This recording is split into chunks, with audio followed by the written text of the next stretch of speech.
Hello everyone, welcome to IB biology classes. आज की video में हम बात करेंगे transport of respiratory gases in blood. कि ब्लड के अंदर जो रेस्पिरेटरी गैसेस हैं, ऑक्सीजन और CO2, वो किस तरीके से ट्रांसपोर्ट की जाती है, किस किस फॉर्म में ट्रांसपोर्ट की जाती है। जो हमारे रेस्पिरेटरी ऑर्गन्स हैं, फॉर एग्जांपल लंग्स, वहाँ से ऑक्सीजन भेजी जाएगी टिश्यू के पास, और टिश्यू के बाद पास में जो मेटाबॉलिक एक्टिविटीज़ की वजह से CO2 बनी है वो लंग्स के पास भेजी जाएगी। तो ये जो ट्रांसपोर्टेशन है यहाँ से यहाँ तक ऑक्सीजन का, यहाँ से यहाँ तक CO2 का, वो कैसे पॉसिबल है, हम उसकी बात करने वाले हैं। तो सबसे पहले हम बात करेंगे ट्रांसपोर्टेशन ऑफ ऑक्सीजन की। ऑक्सीजन कैसे लंग से टिश्यू के पास भेजी जाएगी। तो जो लोअर ऑर्गेनिज्म है, जो साइज में स्मॉलर हैं और जो स्लगिस है, मतलब ज़्यादा मूवमेंट नहीं करते, ज़्यादा मेटाबॉलिकली एक्टिव नहीं है, उन्हें ऑक्सीजन की रिक्वायरमेंट कम होगी। और उनके अंदर जो ऑक्सीजन है वो मेनली ट्रांसपोर्ट होगी इन डिजोल्ड फॉर्म। कि जो ऑक्सीजन है वो मेनली डिजोल्ड इन प्लाज्मा की फॉर्म में, कि प्लाज्मा के अंदर डिजोल्ड होके मेनली सॉल्यूशन फॉर्म में ट्रांसपोर्ट की जाएगी। जो हायर एनिमल्स हैं, जो साइज में बड़े हैं और जो मेटाबॉलिकली एक्टिव हैं, कि मेटाबॉलिज्म जिनके अंदर ज़्यादा चलता है, उनके अंदर ऑक्सीजन की रिक्वायरमेंट ज़्यादा होगी। और जो ऑक्सीजन का ट्रांसपोर्टेशन है वो दो फॉर्म में होगा। स्लाइटली मतलब कम किया जाएगा थ्रू प्लाज्मा। प्लाज्मा में डिजोल्ड फॉर्म में कम ऑक्सीजन का ट्रांसपोर्टेशन होगा, और मोस्टली होगा ऑक्सी हीमोग्लोबिन की फॉर्म में, बाउंड फॉर्म में, हीमोग्लोबिन के साथ बाउंड करके ज़्यादा मोस्टली ऑक्सीजन उसे ट्रांसपोर्ट किया जाएगा हायर ऑर्गेनिज्म के अंदर। एक जो नॉर्मल अडल्ट पर्सन है, अगर वो रेस्टिंग कंडीशन में है तो उसे per day 375 litre of pure oxygen चाहिए पर डे। इस प्योर ऑक्सीजन को लेने के लिए एक नॉर्मल पर्सन को रेस्टिंग कंडीशन में 1900 लीटर ऑफ फ्रेश एयर को इनहेल करना पड़ेगा पर डे। कि जब हम 1900 लीटर फ्रेश एयर को इनहेल करते हैं पर डे, जब जाके हमें कहीं 375 litre of oxygen per day meal पाती है। तो जो ब्लड के थ्रू ऑक्सीजन का ट्रांसपोर्टेशन है ब्लड के थ्रू, वो दो फॉर्म में होता है। एक तो सॉल्यूशन की फॉर्म में, डिजोल्ड फॉर्म में, प्लाज्मा के थ्रू, डिजोल्ड इन प्लाज्मा। ये 3% होगा, और पूरे 19 टोटल 19.8 ml पर 100 ml ऑफ ऑक्सीजन ट्रांसपोर्ट किया जाता है। उसका 0.3 ml जो ऑक्सीजन है वो प्लाज्मा की फॉर्म में ट्रांसपोर्ट होगा। और जो बचा हुआ 97% या फिर 19.5 ml ऑफ ऑक्सीजन पर 100 ml ऑफ ब्लड, ये ट्रांसपोर्ट किया जाता है बाउंड फॉर्म में हीमोग्लोबिन के साथ एज ऑक्सी हीमोग्लोबिन। जो हम बात करते हैं ना कि ब्लड के अंदर पार्शियल प्रेशर ऑफ ऑक्सीजन इतना है, ऑक्सीजन की टेंशन इतनी है, वो किसकी वजह से होता है कि ऑक्सीजन प्लाज्मा में कितनी है, डिजोल्ड फॉर्म में ऑक्सीजन कितनी है, उस प्लाज्मा के अंदर जो ऑक्सीजन है उसकी वजह से जो टेंशन ऑफ ऑक्सीजन है वो होगी। दूसरा, जब हम हैवी एक्सरसाइज करते हैं उस ड्यूरिंग जो ये प्लाज्मा के थ्रू ऑक्सीजन का ट्रांसपोर्टेशन है ये डिक्रीज होके 50% डिक्रीज हो जाता है। ये 0.15 ml तक पहुंच जाता है। कि प्लाज्मा के थ्रू जब हमें हैवी एक्सरसाइज करेंगे तो प्लाज्मा के थ्रू ये जो ऑक्सीजन का ट्रांसपोर्टेशन है ये 50% डिक्रीज हो जाएगा। ये सिर्फ कितना बचेगा, 0.15 ml ही बचेगा। अब हम बात करते हैं कि एज ऑक्सी हीमोग्लोबिन ट्रांसपोर्टेशन, कि ऑक्सी हीमोग्लोबिन हीमोग्लोबिन के साथ बाइंड होकर ऑक्सीजन का ट्रांसपोर्टेशन 97 to 99% ये होगा, और 19.5 ml पर 100 ml of blood oxygen transport की जाएगी। जो ऑक्सीजन है वो हीमोग्लोबिन के साथ केमिकल बॉन्ड की फॉर्मेशन करेगी। कैनड्रू एंड मैक्स प्रूट इन 1967 इन्होंने सबसे पहले ये बताया था कि जो हीमोग्लोबिन है ना, हीमोग्लोबिन क्या है, एक कॉन्जुगेटेड प्रोटीन है, कि हीमोग्लोबिन एक कॉन्जुगेटेड प्रोटीन है और हर एक जो आयरन प्रेजेंट होता है, जो हीम ग्रुप है उसके अंदर, वो एक आयरन एक मॉलिक्यूल ऑफ ऑक्सीजन के साथ बाइंड कर सकता है। तो ऐसे एक हीमोग्लोबिन का मॉलिक्यूल 4 मॉलिक्यूल ऑफ ऑक्सीजन के साथ बाइंड कर सकता है, मैक्सिमम 8 एटम के साथ। 1 से 4 मॉलिक्यूल ऑफ ऑक्सीजन के साथ बाइंड करेगा और मैक्सिमम कितने, 8 एटम्स ऑफ ऑक्सीजन के साथ। जो ये सैचुरेशन है, अभी मैंने बताया था लास्ट वीडियो में कि हीमोग्लोबिन है, अगर वो एक ऑक्सीजन के मॉलिक्यूल के साथ बाइंड करता है तो उसका 25% सैचुरेशन, दूसरे के साथ करेगा तो 50%, तीसरे के साथ करेगा तो 75%, और जब वो चारों मॉलिक्यूल ऑफ ऑक्सीजन के साथ बाइंड कर जाएगा तो उसका 100% सैचुरेशन हो जाएगा। तो जो ये सैचुरेशन लेवल है, ये सैचुरेशन लेवल डिपेंड करता है कि पार्शियल प्रेशर ऑफ ऑक्सीजन कितना है, पार्शियल प्रेशर ऑफ CO2 कितना है। Partial pressure of oxygen increase होगा तो ये जो बाइंडिंग, जो सैचुरेशन लेवल है वो इंक्रीज होगा। Partial pressure of CO2 decrease होगा तो ये सैचुरेशन लेवल इंक्रीज किया जाएगा।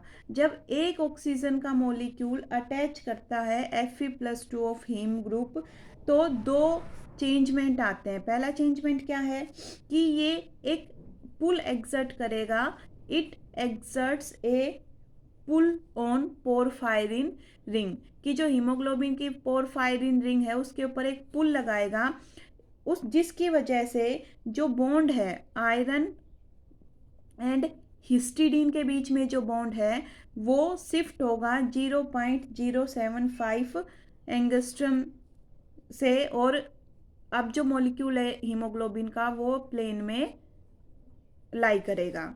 जो दूसरा चेंज है वो क्या होता है कि ये बहुत सारे साल्ट ब्रिज की ब्रेकिंग को प्रमोट करेगा। इनके ब्रेक होने की वजह से जो टॉट फॉर्म है, टेंस फॉर्म है, टी फॉर्म है, डीऑक्सीजनेटेड फॉर्म है, वो चेंज होती है हीमोग्लोबिन की आर रिलैक्स्ड फॉर्म में ऑक्सीजनेटेड फॉर्म में। ये सारे चेंजमेंट कब हो रहे हैं, जब एक ऑक्सीजन का molecule, first oxygen molecule haem group के आयरन के साथ बाइंड हुआ है। हीमोग्लोबिन की जो सिग्निफिकेंस है उसकी अगर हम बात करें कि जो हीमोग्लोबिन है उसकी क्या इंपॉर्टेंस है, एक तो ये एसिड बेस बफर की तरह काम करेगा कि पीएच को कांस्टेंट बनाए रखने में काम करता है। दूसरा क्या काम करता है कि ये ऑक्सीजन की कैरिंग कैपेसिटी बढ़ाएगा थ्रू ब्लड, कि हीमोग्लोबिन प्रेजेंट है उसी वजह से ही 19.8 ml of oxygen transport, 19.5 ml of oxygen transport हो पाती है पर 100 ml ऑफ ब्लड। अगर ये हीमोग्लोबिन एब्सेंट हो तो सिर्फ 0.3 ml ऑक्सीजन ही ट्रांसपोर्ट होगी, वो भी थ्रू प्लाज्मा। तीसरा कि ये CO2 की कैरिंग कैपेसिटी को भी बढ़ाएगा कि 25% जो CO2 है वो RBC में हीमोग्लोबिन के साथ कार्बो अमीनो हीमोग्लोबिन की फॉर्म में ट्रांसपोर्ट की जाएगी। ये ऑक्सीजन के साथ रैपिडली बाइंड करेगा जब पार्शियल प्रेशर ऑफ ऑक्सीजन क्या है, हाई है लंग्स की एल्वियोलाई पे, और ये ऑक्सीजन को रिलीज कर देगा उतनी ही जल्दी कब, टिश्यू के ऊपर, जब पार्शियल प्रेशर ऑफ ऑक्सीजन लो है। मतलब partial pressure of oxygen high होगा तो ये ऑक्सीजन के साथ बाइंड करेगा, और जब पार्शियल प्रेशर ऑफ ऑक्सीजन कम होगा तो ये ऑक्सीजन के साथ डिसोसिएट हो जाएगा। फिर जो हीमोग्लोबिन की बाइंडिंग कैपेसिटी है, बाइंडिंग कैपेसिटी ऑफ हीमोग्लोबिन वो कौन कौन सी चीज़ों से अफेक्ट होती है, इंक्रीज तो होगी अगर partial pressure of oxygen increase होगा, डिक्रीज होगी अगर partial pressure of CO2 increase होगा, डिक्रीज होगी अगर टेम्परेचर में इंक्रीज होता है तो, और डिक्रीज होगी अगर पीएच डिक्रीज होता है तो। अगर एसिडिक पीएच होगा तो हीमोग्लोबिन की ऑक्सीजन के साथ बाइंडिंग कैपेसिटी डिक्रीज होगी। मतलब इंक्रीज सिर्फ एक केस में होती है जब partial pressure of oxygen increase होगा, CO2 इंक्रीज होगी तो भी डिक्रीज होगा, टेम्परेचर इंक्रीज होगा तो भी डिक्रीज होगा, pH अगर एसिडिक होता है तो भी बाइंडिंग कैपेसिटी हीमोग्लोबिन की ऑक्सीजन के साथ डिक्रीज होगी। अब हम ऑक्सीजन का ट्रांसपोर्टेशन देखते हैं अंडर नॉर्मल कंडीशन, कि इंसान है वो रेस्ट पे है, नॉर्मल कंडीशन के ड्यूरिंग कैसे ऑक्सीजन का ट्रांसपोर्ट होगा। तो on an average 15 gram of haemoglobin हमारी बॉडी में प्रेजेंट होता है पर 100 ml ऑफ ब्लड, जो कि 19.5 ml ऑफ ऑक्सीजन को ट्रांसपोर्ट करेगा। इसे हम एक्सप्रेस करते हैं 20% वॉल्यूम में, कि इस 20% वॉल्यूम का जो 19.5% है वो 0.3% है ml है, वो आरबीसी में हीमोग्लोबिन के थ्रू पास ऑन ट्रांसपोर्ट हो रहा है और ये प्लाज्मा के थ्रू डिसॉल्व फॉर्म में। एक टर्म आती है ऑक्सीजन कंटेंट। ये ऑक्सीजन कंटेंट क्या होता है कि total volume of oxygen in 100 ml of whole blood, कि पूरे ब्लड के 100 ml में कितनी टोटल वॉल्यूम ऑफ ऑक्सीजन है वो क्या कहलाएगी, ऑक्सीजन कंटेंट। हीमोग्लोबिन का ऑक्सीजन कंटेंट अगर हम अलग अलग ऑर्गेनिज्म में बात करें तो सबसे ज़्यादा मिलता है ये मैमल्स में 19.5, उसके बाद ये मिलेगा बर्ड्स में कितना 18.5 ml पर 100 ml ऑफ ब्लड, और उसके बाद ये मिलता है एम्फीबियंस में 12 ml पर 100 ml ऑफ ब्लड, उसके बाद रेप्टाइल्स में और पाइसिस में, फिशिज में ये सेम मिलेगा 9 ml ऑफ हीमोग्लोबिन पर 9 ml ऑफ ऑक्सीजन पर 100 ml ऑफ ब्लड, कि इतनी अमाउंट में ऑक्सीजन है वो हीमोग्लोबिन है वो कैरी ऑन कर सकता है।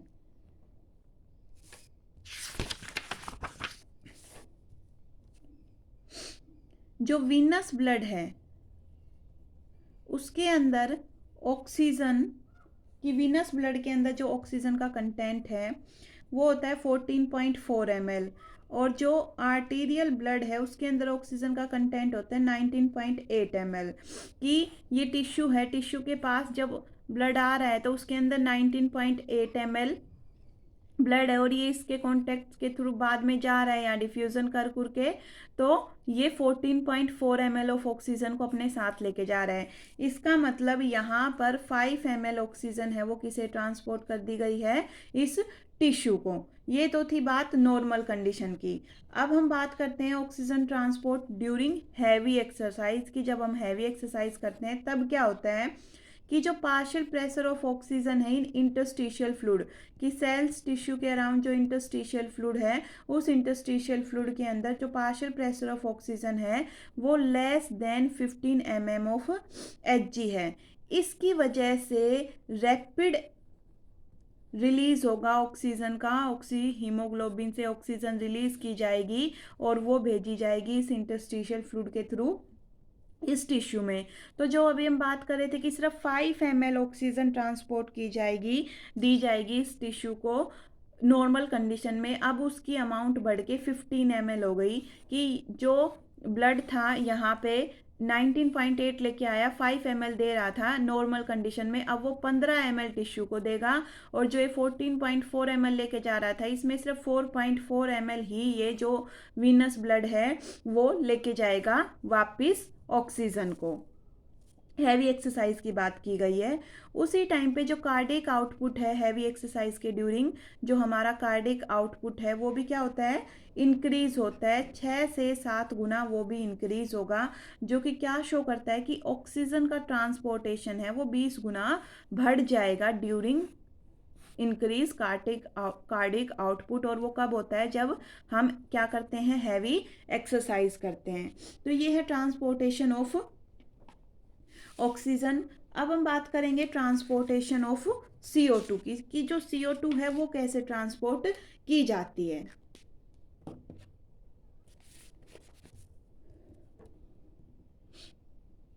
ट्रांसपोर्टेशन ऑफ CO2, कि जो CO2 है वो 3 फॉर्म में ट्रांसपोर्ट की जाएगी। 23% आरबीसी के अंदर जो हीमोग्लोबिन है उसके साथ बाइंड करके in the form of carbamino haemoglobin की फॉर्म में ट्रांसपोर्ट की जाएगी। 77% है वो थ्रू प्लाज्मा। प्लाज्मा में भी कैसे कि दो फॉर्म में, एक तो 70% है वो बाइकार्बोनेट की फॉर्म में, मेनली सोडियम बाइकार्बोनेट की फॉर्म में,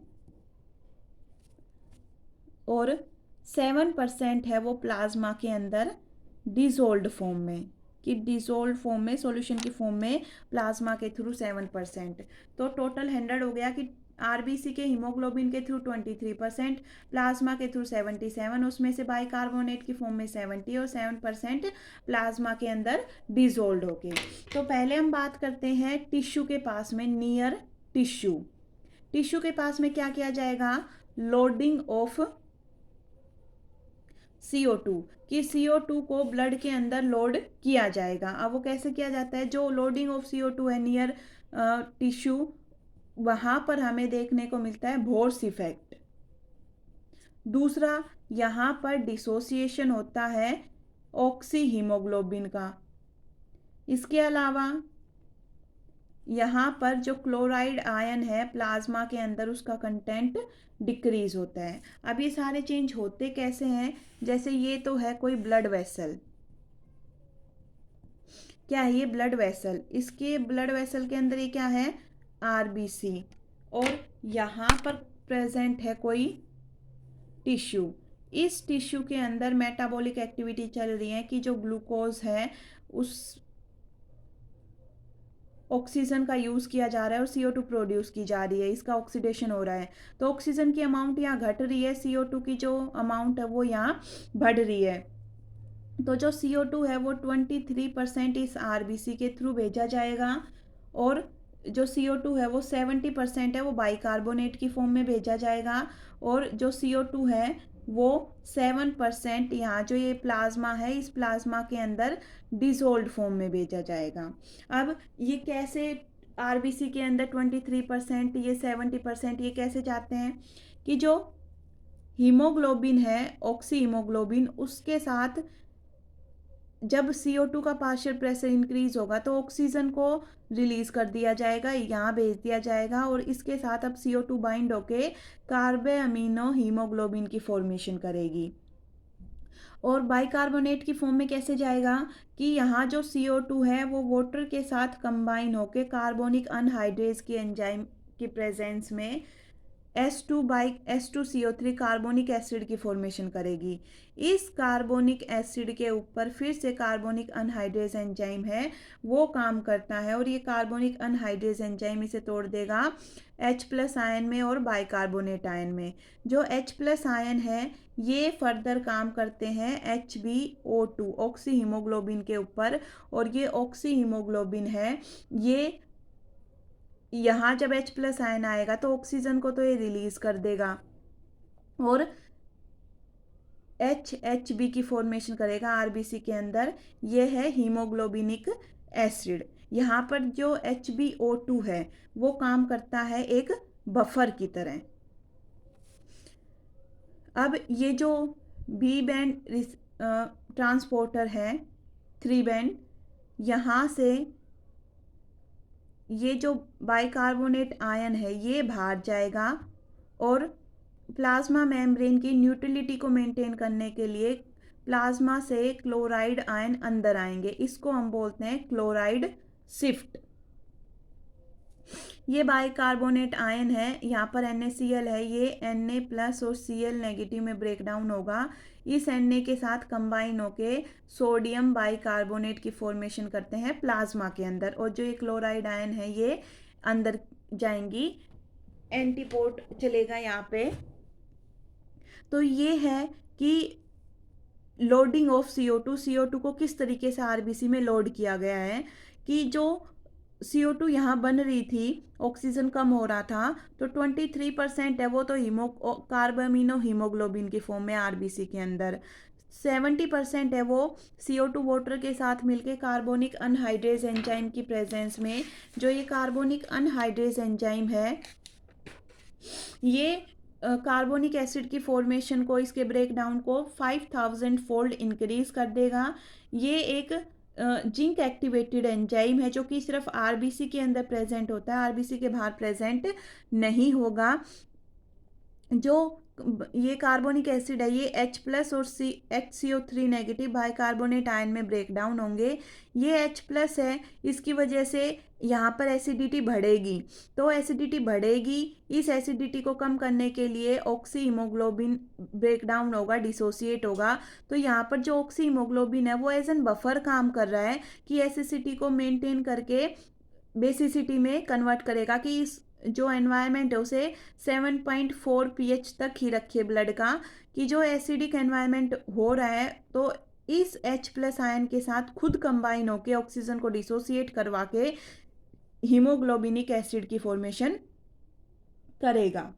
अब जो ये CO2+H2O जो एक कार्बोनिक एसिड की फॉर्मेशन है H2CO3, ये प्लाज्मा के अंदर भी चलेगी, लेकिन ये बहुत स्लो प्रोसेस है, क्योंकि प्लाज्मा के अंदर कार्बोनिक एसिड प्रेजेंट नहीं है। ये कार्बोनिक अनहाइड्रेज एंजाइम है, ये H2CO3 enzyme, sorry CA carbonic anhydrase enzyme जिसे H2CO3 की फॉर्मेशन होती है, वो सिर्फ आरबीसी में प्रेजेंट है, प्लाज्मा में प्रेजेंट नहीं है, जिसकी वजह से ये रिएक्शन बहुत धीरे धीरे चलेगी प्लाज्मा के अंदर।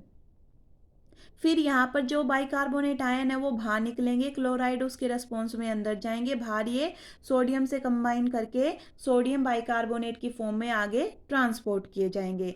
तो ये तो हो गई CO2 की लोडिंग। अब जो CO2 है उसे एल्वियोलाई के पास में टिश्यू वहाँ एल्वियोलाई के पास में नियर एल्वियोलाई क्या किया जाएगा, अनलोडिंग की जाएगी। इस CO2 की जो लोड की गई है ब्लड के अंदर उसकी अनलोडिंग की जाएगी। तो यहाँ पर चलता है हेल्डेंस इफेक्ट, और इसका एसोसिएशन होगा हीमोग्लोबिन का ऑक्सीजन के साथ एसोसिएशन होगा।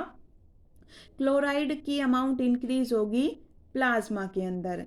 तो जो एल्वियोलाई है, इस एल्वियोलाई के अंदर पार्शियल प्रेशर ऑफ ऑक्सीजन है वो ज़्यादा है और पार्शियल प्रेशर ऑफ CO2 है वो कम है। यहाँ पर जो ब्लड वेसल है, उस ब्लड वेसल के अंदर जो ये आरबीसी है जो अभी अभी CO2 को लेके आई है प्लाज्मा से डिजोल्व फॉर्म में है, वो यहाँ CO2 भेज दी जाएगी।